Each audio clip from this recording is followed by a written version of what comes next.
From the Small Business Administration Public Affairs Specialist, Burl Kelton is on the phone with us. Good morning, Mr. Kelton. Thanks for joining us. Morning, Glenn. Thank you for the opportunity. A lot has changed because, in the sense, government is sort of making this up as they go along, aren't we all? Have there been changes to the Payroll Protection Act, and how is that change? What's new about it right now? What are people dealing with in their small businesses? Well, I'm actually from the disaster assistance side, but I can tell you for sure that there are adjustments being made, more to try to bring in some of the smaller community banks and also encourage folks to get back into their banks, make application, and take advantage of the program as it's available. Mr. Kelton, we've talked a lot about the Paycheck Protection Program this morning already. How about the economic injury disaster loans? I've heard from certainly one small business owner in particular who said getting involved with that, getting that assistance has been kind of a goat rope. Are you aware of complaints from business owners regarding that application process and accessing that assistance? Well, the Disaster Assistance Program has been around 50 years. We do disasters year in and year out. And in this case, of course, we've pretty well been slammed with the number of applications and I can't imagine, things that are coming up. But folks are getting their money. They are seeing things move. We are making adjustments this week and possibly into next week to take advantage of the changes that were required in the new bill. And that has made some changes. But the program is really working. We've had, I've got some numbers here for Wyoming for the EIDL program. Now, there are two parts. The EIDL program is long-term, and then there's the EIDL Advance. And the EIDL Advance for Wyoming, we've had 2,516 loans approved for pretty close to $10 million.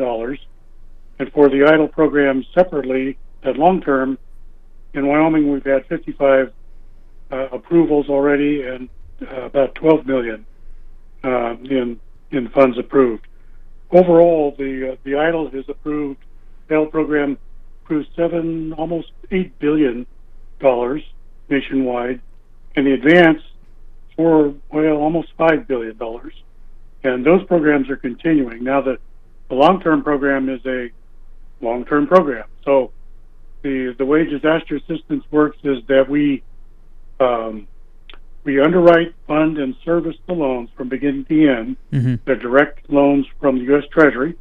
So if there's adjustments that need to be made, once a person is in that long-term program, they can contact us and we can make those arrangements or changes and adjustments depending on what their business situation is.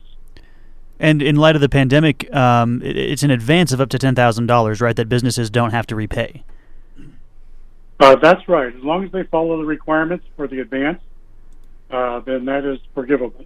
And I understand the application portal right now is not accessible because of a lapse in appropriations here. So any idea when that might be back up? Well, I don't know when that's going to be. I guess that depends on Congress. Well, what it is that we're trying to adjust to the changes that were made in the new bill that came out. Part of it is including the farms and ranch owners, which in previous iterations of that program have not been available. So we're making software changes. We're making changes to the way that the processing works. And when that's done, then we'll open the portal back up and folks can get access to it. Very good. And how are you working to ensure that this federal aid, the EIDL stuff, reaches the businesses that need it most? I mean, is there a hierarchy? Is there an order to who gets that, or is it just kind of as applications come in? Well, the design is that we process first come, first serve. So we're doing our very best. Now, some applications are easier to process than others. Sure. So they go through quicker. But the front end is to take them as they come, as they're submitted, first come, first serve. And we're just working through them that way.